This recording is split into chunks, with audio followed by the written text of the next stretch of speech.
Just sheared off my 3/8 inch to 1/4 inch adapter. I broke the edge of this socket.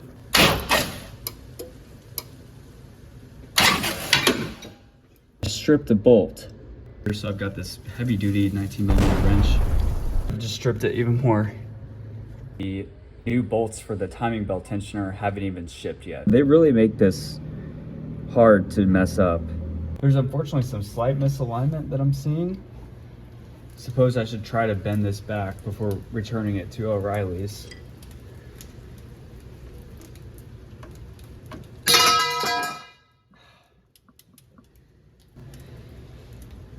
It's not gonna work, and I'm probably gonna have to pay for these tools now. What's going on, everybody? Today I'm back with part 3 of my 4Runner restoration series. Part 1 and 2 are already up on YouTube, so if you want to start at the beginning, go ahead and check it out. Today I'll be doing the dreaded timing belt and water pump. I'm actually replacing my radiator as well, idler pulleys, thermostat, and cam and crankshaft seals. So it's a huge front-end engine overhaul. I should mention I've never done engine work before. I'm in my apartment garage. Not only that, I'm doing it with the equivalent of Walmart tools. So I just graduated college, which means that I cannot borrow my dad's tools or garage anymore. So I'm in my very small garage, which luckily I do have a garage. And then I have an assortment of tools that I've gathered since graduating college as I need them. And then a random assortment of loaner tools from O'Reilly's. They're very specialty tools that I couldn't find in Walmart.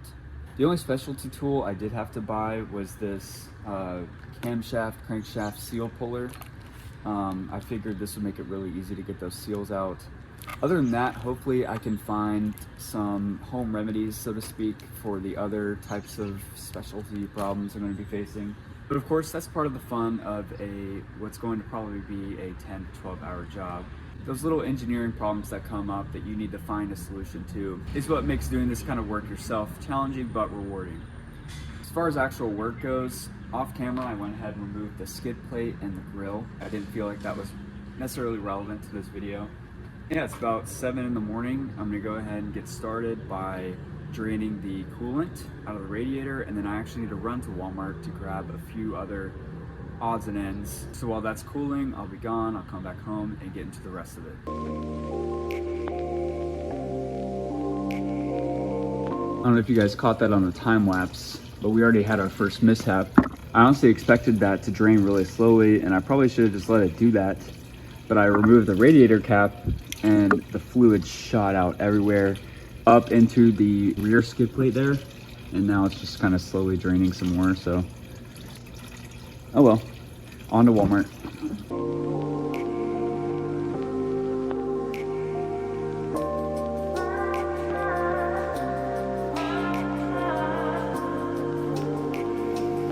All right, we're back, and it looked like she might be done. Definitely got close to the top there. I think this is a 7-quart drain pan, so I think we're good. The reason I delayed that trip to Walmart was because I didn't know if my radiator had the green or the red coolant. I just bought this car a couple months ago, so I wasn't there for the previous fluid flush change, radiator change.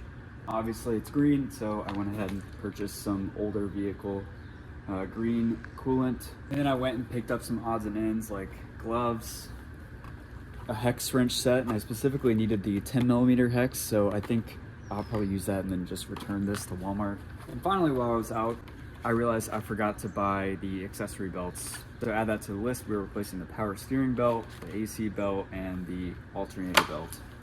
So unfortunately, that little trip wasted about an hour of time, but hopefully that is the last time that I need to leave the garage today. Quickly before I get started, I wanted to go over the parts that I got for this.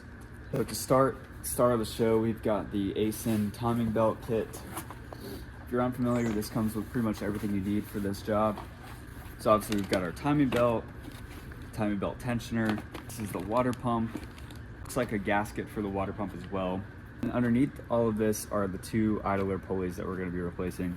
Next, I picked up this thermostat off of Rock Auto. Comes with the gasket as well.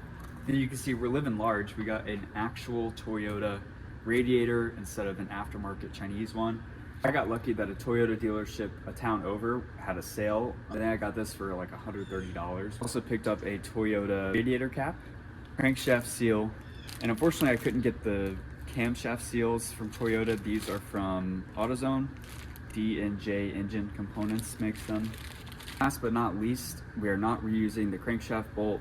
Timmy the Toolman recommends replacing it, so I have that coming in the mail today. It's also a Toyota genuine part from Amazon. So I've got a good mix of Toyota genuine and OEM plus parts.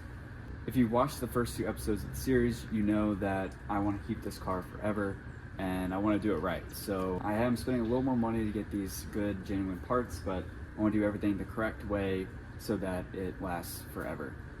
Now, seeing that is almost 8:15 a.m., I want to go and get started. This is going to be a really long process. I'm following Timmy the Toolman's tutorial, so I'll have that pulled up on a separate device and I'll update you guys on the way.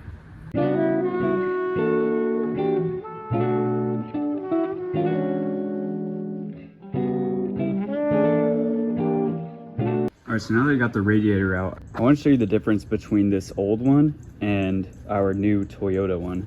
I don't think this one was a factory or even a Denso radiator. I mean, that could be the same thing, but you can see up here, brown and cracking. Looks pretty bad. And this tube especially that goes through the block, I don't know the technical term on this, but it looks pretty corroded and nasty. Down here isn't so bad, but check that out on the new one. It's a clear night and day difference. I'm really glad I'm doing this now. This thing is honestly a ticking time bomb. You can see in the front, it's pretty nasty as well. Got a bunch of dust and grass and even a fly in there. So next, I believe we're getting the fan out, and we're gonna keep working our way back from the fan bearing, and then these pulleys here, which actually look pretty nice. I guess they were replaced somewhat recently. I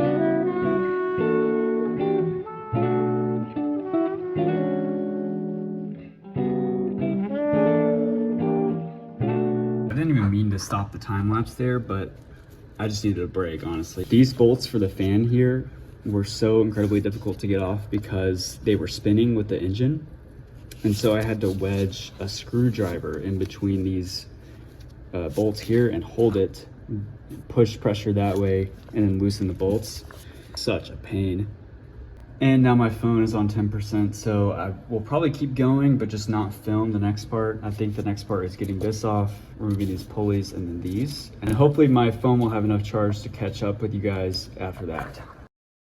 Small update. I have a feeling it's gonna be a long day. I just sheared off my 3/8 inch to 1/4 inch adapter, trying to get one of the bolts for the power steering fluid belt and pulley. Not sure what to do about this one. Not even a minute later, I tried this 9/16, which I think is a little bigger than 14 millimeters. So that's why this might have happened, but yeah, completely broke the edge of this socket. I thought I got it loosened, but it turns out I didn't. I was actually just stripping it. So I've got my breaker bar attachment for this wrench. This is kind of my last resort since the bolt is getting a little stripped. I don't want to do it anymore. Let's see if this works.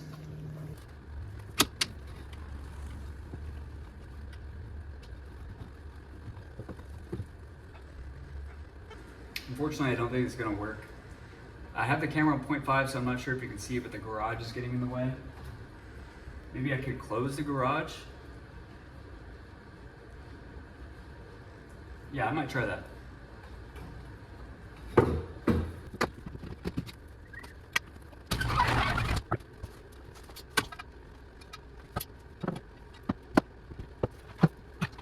Right now I'm trying to drive the wrench into the breaker bar so it doesn't rotate so much. The problem is the wrench head itself is circular, so the breaker bar is just pivoting around the wrench.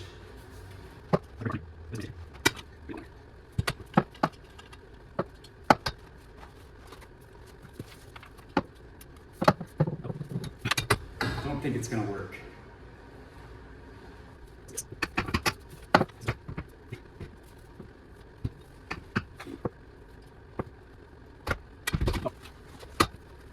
I didn't capture on video, but obviously I was pretty defeated at the end of that last clip.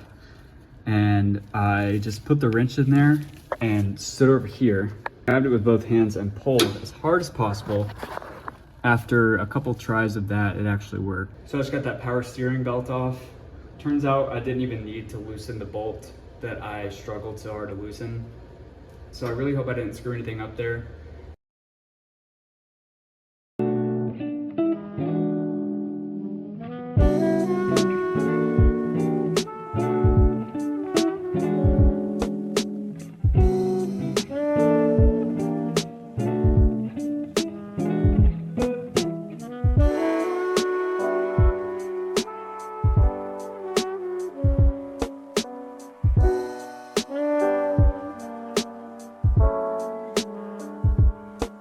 This was the hardest part of the job so far.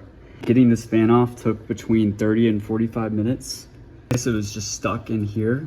It looks like there's a little bit of rust or corrosion. Not sure exactly what's next, but now I can finally get these pulleys out and continue on my way down into where the timing belt lives.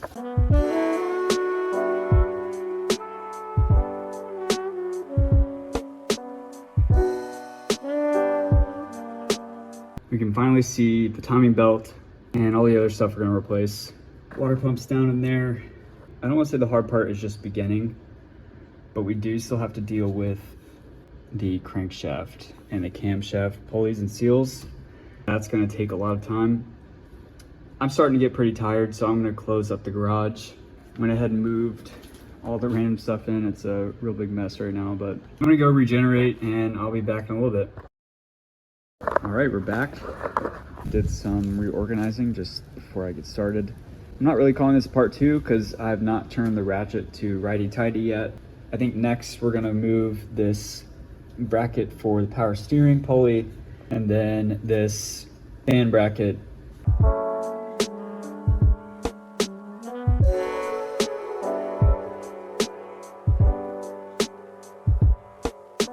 Those brackets were pretty easy to remove.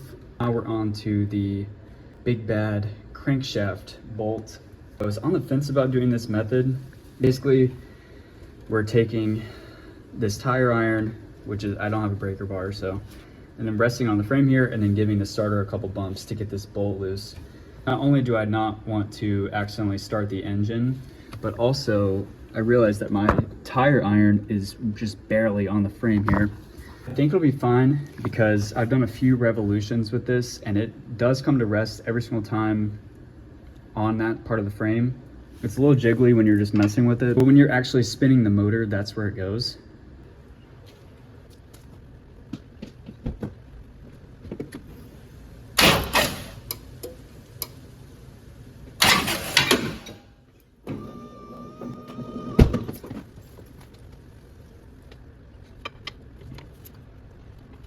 It did not work. And it seemed like it flung the tire iron around a little bit too, so obviously this is not a very safe method. So as you can tell by the paint chipping off, it seems like this thing actually bent on the first go around. And then I had no idea that after the first start it had gone up like this, so I tried it again and obviously that's when it flew around. All right, so here's my next attempt. And I know it looks a little strange at first. I've used some of the screws from my loaner tool from O'Reilly's. I've got my breaker bar attachment running up into the engine bay. It is sitting in between these two screws, which are used from a harmonic balancer pulley removal kit. So I'm probably actually going to be needing these later. But for now, we've got the breaker bar situated under the frame so that when I go to loosen the bolt, it's going to want to turn this way and it's going to get stuck on the frame. These bolts are going to hold it in place and hopefully I should be able to break it free. My only concern is that I don't have enough room here to actually do anything now.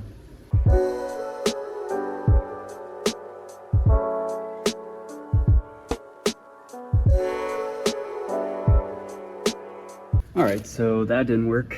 After trying like 100 different combinations of ratchets and whatever these things are called, I ended up getting this to fit in between the pole and the pulley, but these screws are not strong enough to do it. And if I tighten them anymore, I would definitely not have enough room. Here's what I was talking about. You can see the screws are bent. This one, not so much. It looks like A, there's some dirt in that hole. B, it looks like we're only grabbing about 1/4 to 1/2 inch of thread. So that's probably why these bent so easily. Like I said, if I went any further, I wouldn't be able to fit the socket wrench in there.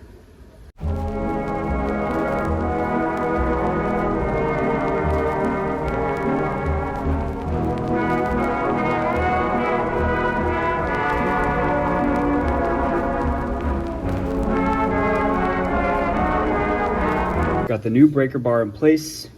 It's pretty snug. We're using the impact socket, so I know that's going to be strong as well. Hopefully this works.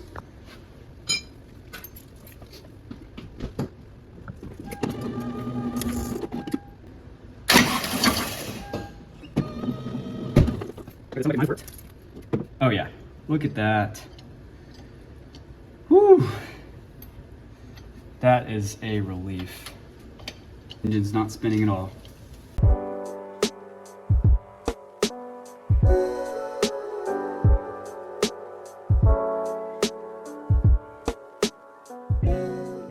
So it's been about 2 hours since I ended that time lapse, and I have made virtually no progress. This timing belt tensioner is pretty much impossible to get out, and you can see a clue as to what happened here. I stripped a bolt, but not only that, there is a mirror identical bolt on the other side of this, and I had to go underneath the car and fit a monstrosity of extensions, and then finally a swivel head and a 12mm socket to get up in there. This is like iteration number 3 or 4. You heard me mention a second ago, I stripped a bolt, and I wanted to just hammer a smaller socket on here, but there's no room to hammer. So this means another trip to Walmart to get a stripped bolt remover socket.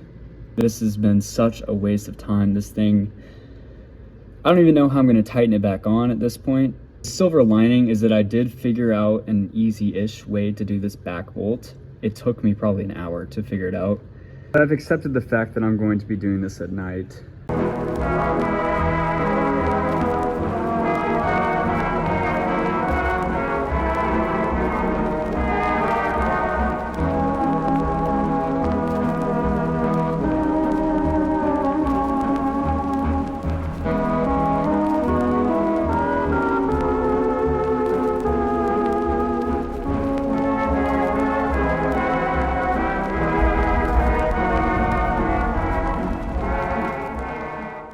So you may be able to tell by the fact that it is day now that this unfortunately has become a multi-day project. I decided the right thing to do would be to order a new timing belt tensioner bolt because it is pretty important. So in the meantime, while I wait on that bolt to come in the mail, I figured I might as well do all the work that I can do without it, starting with getting it out in the first place.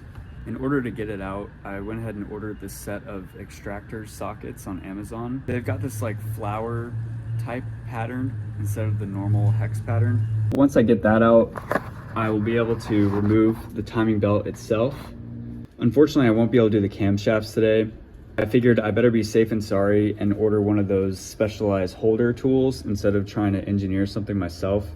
So it's pretty clear I was not well prepared enough to take on this project, at least in one day. In the past, doing projects like this, I have been able to get away with some cheap engineered solutions, but doing engine work, I've come to find you need a lot of different specialty tools. And again, I was naive and I thought that I could engineer them myself or find some workaround, but that is proving to not be the case. The camshaft pulley holder should be here in 2 days or so.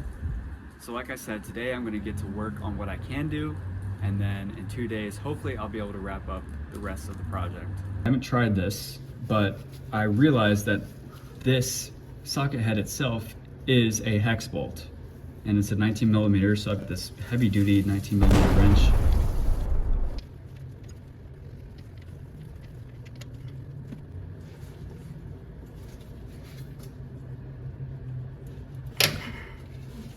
I think that worked.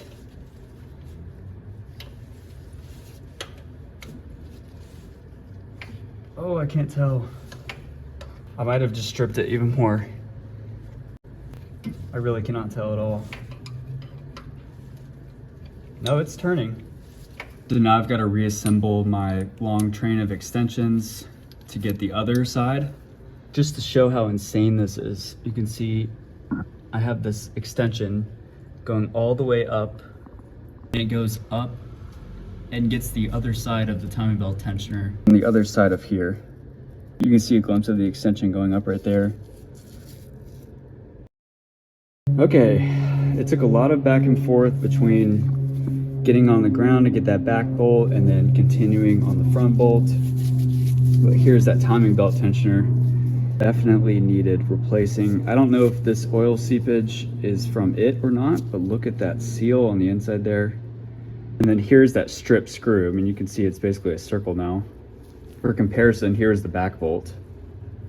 Looks pretty nice. Now we can get this pulley off and continue working our way to the crankshaft seal and the water pump for now.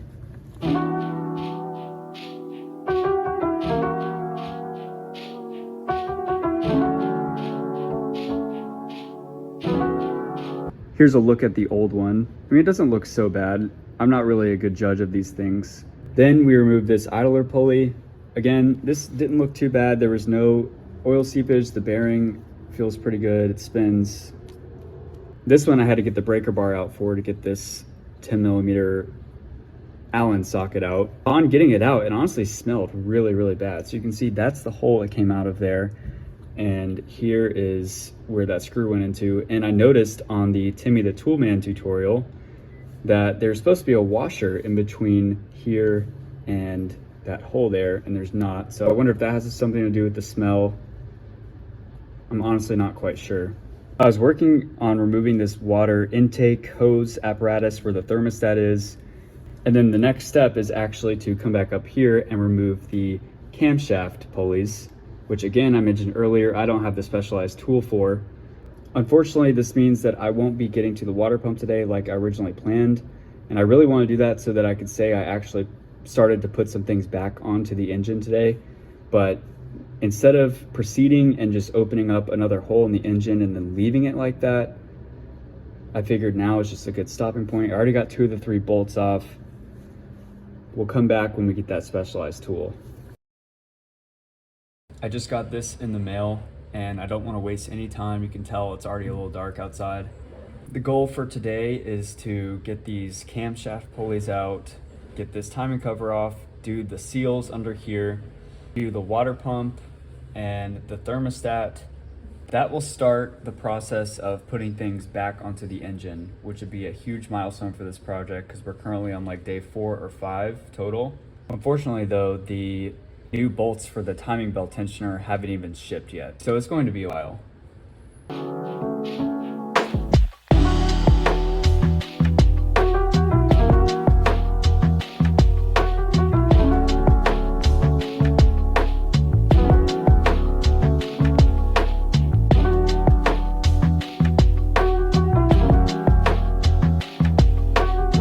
Unfortunately, we have hit a snag with this seal. This one came out. It was very brittle. Literally came out in pieces. But this one is actually soft. And you can see I've been digging into it, trying to get it out with this tool, and it will not budge at all. Every time I get in there, it just kind of pulls a flap of the seal out.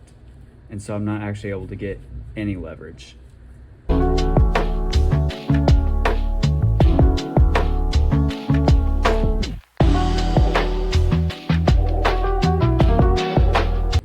Got it. I literally had to dig in there with a screwdriver, the small screwdriver, and make an entryway for that tool. And then I was able to get in there and pull this out. It does look like there's some residue left from the seal around this camshaft, so I'm going to need to clean that off. And then this is the first time we're actually putting something back on the engine when we put these seals in here.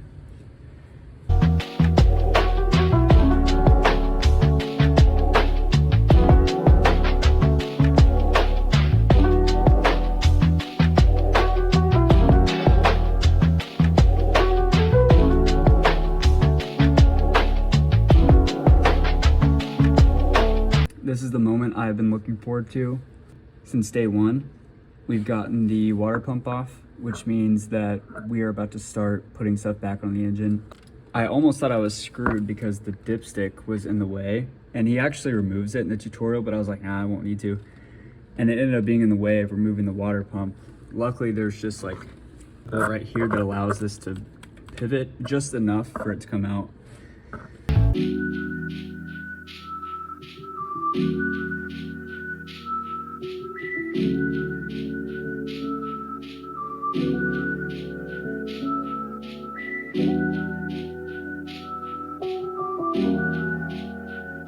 All right, now we're kind of back where we started today. I've got the seals replaced, the water pump replaced, the thermostat replaced, and everything cinched back up together, at least how it was earlier. A lot of progress made today. I'm really proud of this.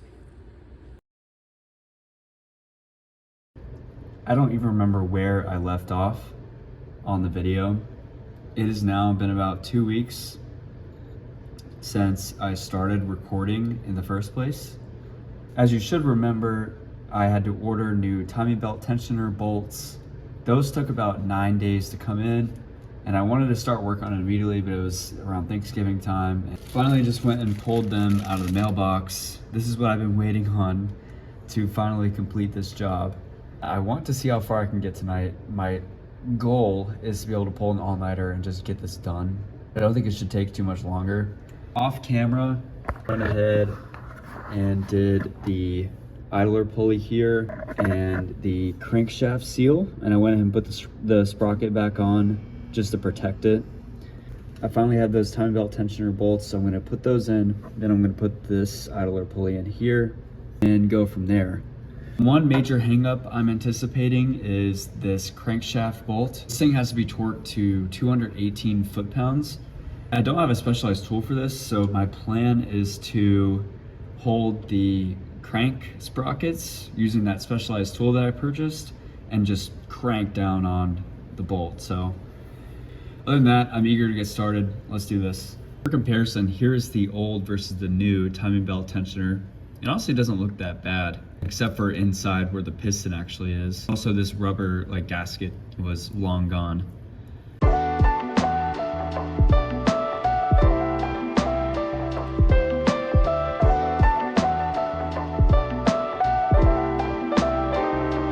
All right, check that out. We've got the timing belt on. The timing belt tensioner is a little loose right now, which helped me manage the slack and actually get this thing aligned. So we've got the left cam lined up, right cam lined up, crank lined up. All the teeth are in place. In the beginning, it was really difficult to put this part of the belt around the crank. And I realized the reason it was fighting me was because the crank gear wasn't fully aligned. So they really make this hard to mess up. This thing was moved by just a hair to the right, and it was nearly impossible to get this thing on. Now I'm going to slowly tighten the timing belt tensioner up. I think I'm going to go ahead and put on the harmonic balancer and everything and the new crankshaft bolt. Give it a couple spins and make sure everything's in time, and then we'll remove the grenade pin.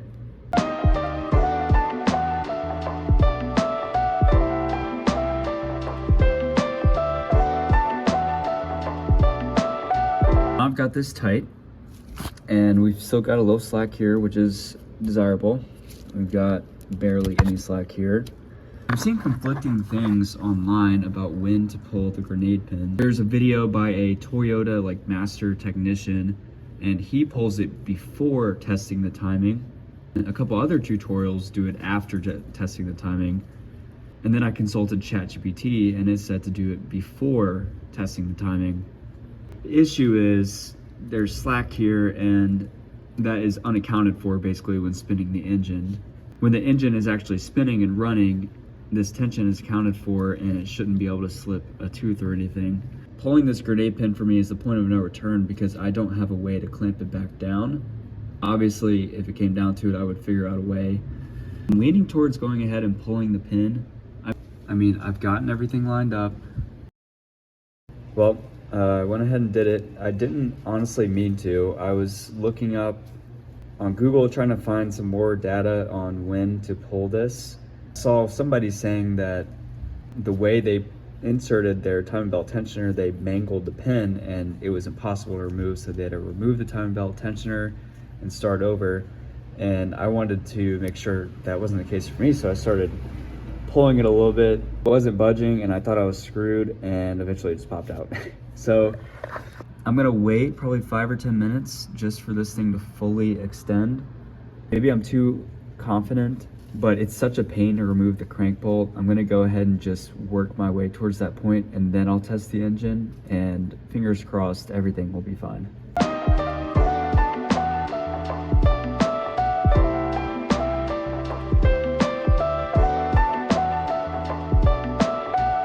I've got the pulley back on and the crank bolt back in, and I've already moved it on accident just a little bit from doing that. So here's the real test. 2 turns. Make sure everything lines up still. I'm still kind of tightening the bolt too, which is funny.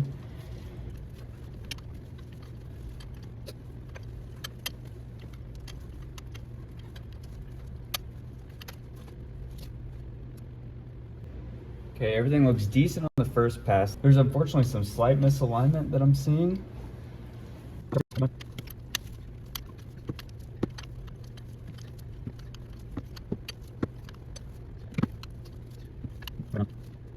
So that's 2 rotations. I've got the right cam lined up, left cam looks good, and crank is lined up. So I don't really know what I saw in the first rotation. This looks great. I'm gonna go 2 or 3 more.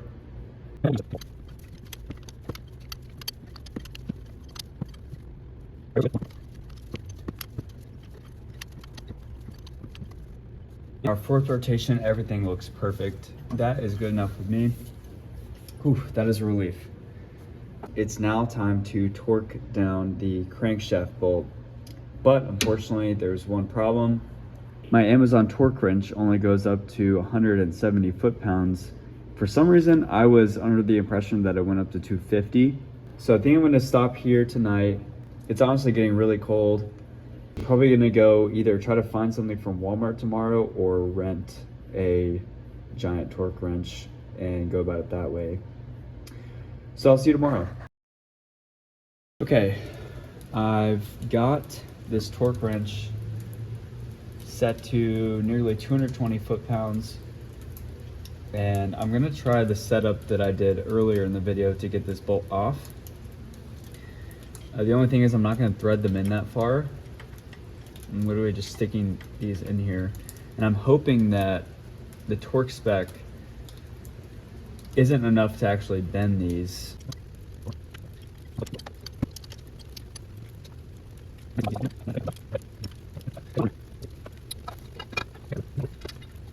I'm gonna start rotating until that gets locked in place.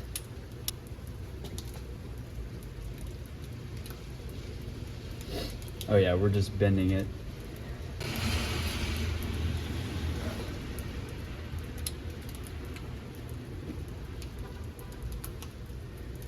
I don't know how to back this out.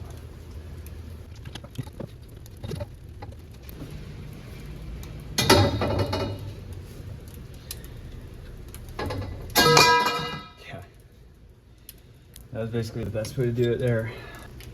Suppose I should try to bend this back before returning it to O'Reilly's. I do think this is the way. I just need something stronger. You have 2 more candidates, maybe they're stronger.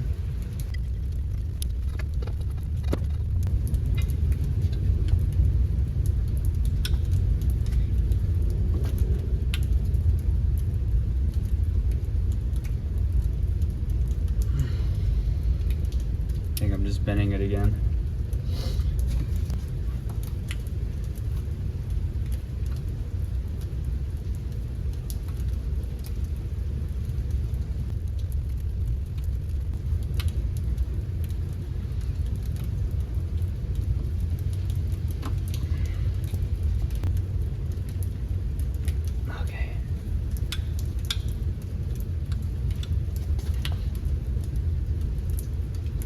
At this point, I'm just trying to get the bolt off.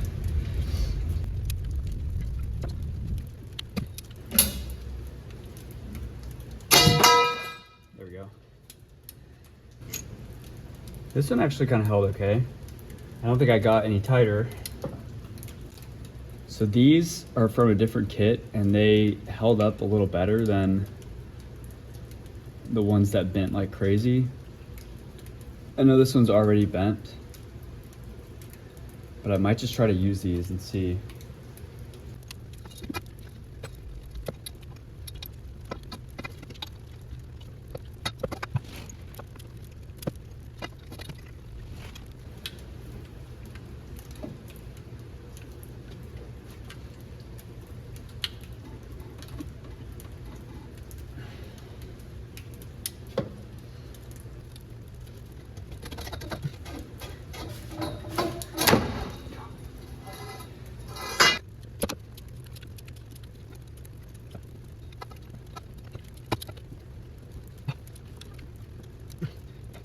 I actually have a good hold on it right now, but it's impossible. It's still moving.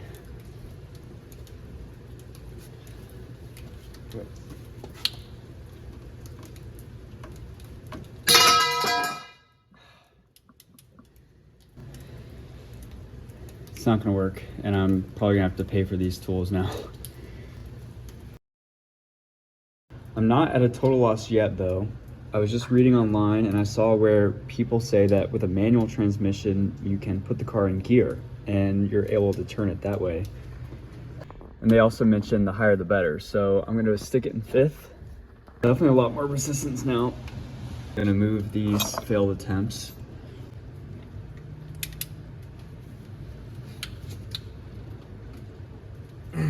Somehow I'm still turning it.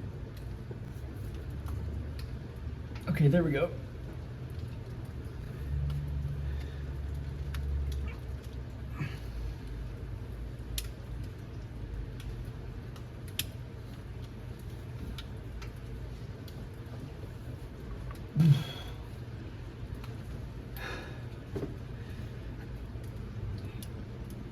I feel like I might have gotten a click there. I forgot I don't have to do this with a short extension anymore. So now I've got my impact socket and we're gonna see if this can actually get it done. Oh yeah, that was a click.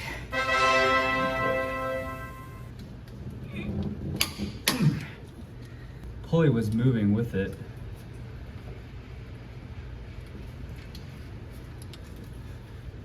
Give it one more.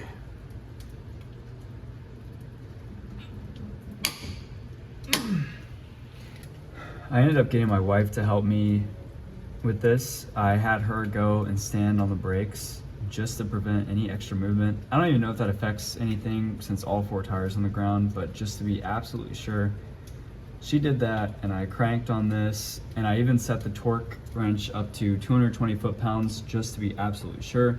I got a good rotation of the bolt and a click, so I think I'm good. Now we're going on to the fan bracket and probably this timing cover, and then after that I guess it'll be the fan and the pulleys.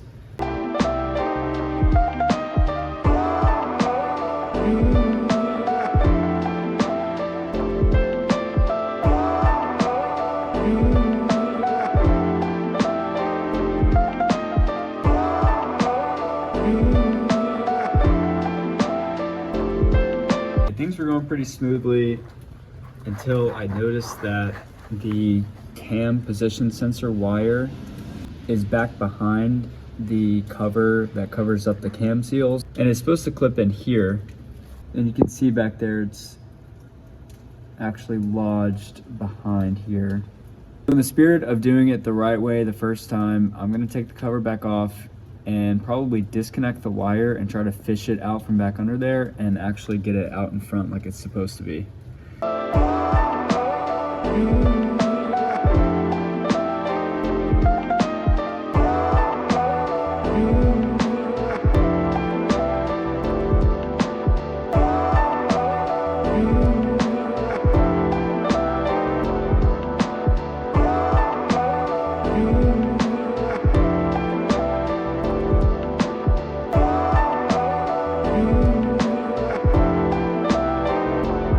Got all the belts in. And I used this random ruler that I found. It was extremely hard to see. I measured at certain points on the belt to get them to 1/2 inch from like a center line.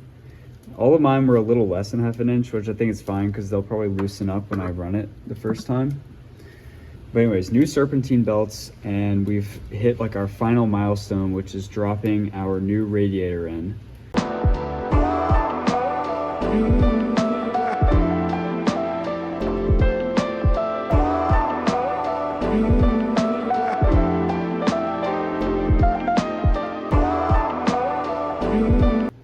I went ahead and put together some of the last odds and ends off camera, like this fan shroud.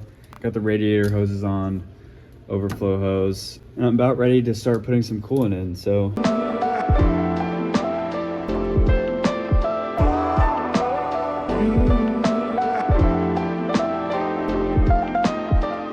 I don't think I could have gotten any more full. In fact, I actually spilled some, but unfortunately I ran out of Fram, and I consulted ChatGPT because I don't know how to do my own research, and this should be good to use to top it off as the system burps itself, and also to fill up the overflow. This is what was in the engine originally, so it's going to be mixing in there anyways, and it's already like 11:30 p.m. and I can't run to the store or anything. So I'm going to go and fill up this overflow, and then we'll give her a start. Okay, here we go. 2 weeks in the making.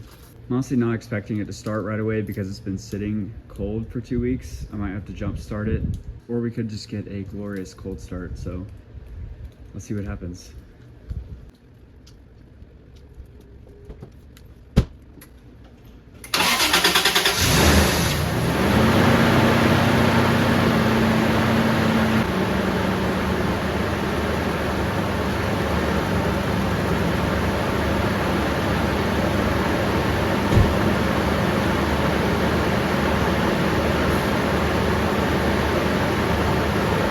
Let's go.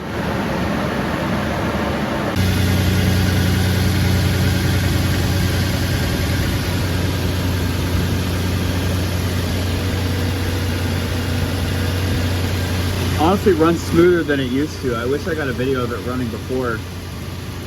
This sounds better.